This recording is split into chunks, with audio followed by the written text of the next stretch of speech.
ఈరోజు మనం సాంబార్ చేసుకుంటున్నాము. ఆల్రెడీ నేను పప్పు, చింతపండు నానబెట్టుకున్నాను. ఎప్పుడైనా పప్పు చేసుకున్నా, సాంబార్ చేసుకున్నా ముందుగానే పప్పు నానబెట్టుకోండి. త్వరగా ఉడుకుతుంది.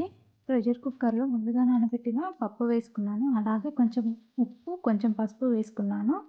కొద్దిగా వాటర్ వేసుకొని ఆయిల్ కూడా వేసుకోండి. ఆయిల్ వేయడం వల్ల ప్రెషర్ వచ్చినప్పుడు వాటర్ పైకి లీక్ కాకుండా ఉంటుంది. ఒకసారి ట్రై చేయండి ఇలా. ఫస్టే వెజిటేబుల్స్ కట్ చేసి పెట్టుకున్నాను. క్యారెట్, ములక్కాడ, మిర్చి, టమాటో, దొండకాయ, బెండకాయ, కొత్తిమీర, బీన్స్, ఆనియన్, ఆలు, దోసకాయ, సొరకాయ కూడా వేసుకోవచ్చండి. బట్ నా దగ్గర లేదు. స్టవ్ వెలిగించి ఒక గిన్నె పెట్టుకొని అందులో కొంచెం ఆయిల్, ముందుగా కట్ చేసి పెట్టుకున్న వెజిటేబుల్స్ అన్నీ వేసుకొని 80% కుక్ చేసుకోండి.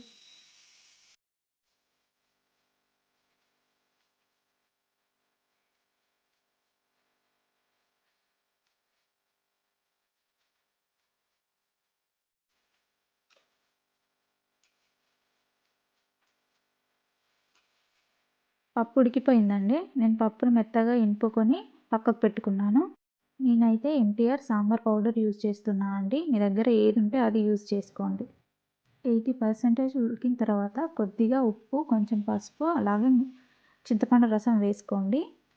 5 మినిట్స్ లో ఫ్లేమ్లో ఉడికించుకున్న తర్వాత ఉడికిన పప్పుని వేసుకొని ఒక 5 మినిట్స్ లో ఫ్లేమ్లో ఉడికించుకోండి. తర్వాత సాంబార్ పొడి ఒక 1.5 స్పూన్ వేసుకొని ఒక 2 మినిట్స్ తర్వాత స్టవ్ ఆఫ్ చేయండి. పెళ్ళిలో లాంటి సాంబార్ కావాలంటే పోపు వేసుకోండి. ఇష్టం లేని వాళ్ళు పోపు వేసుకోకుండా పర్లేదండి. ఈ ప్రాసెస్ తెలియని వాళ్ళు ఒకసారి ట్రై చేయండి. చాలా బాగుంటుంది. అంతే అండి, సాంబార్ రెడీ. ప్లీజ్ సబ్స్క్రైబ్ చేసుకోండి.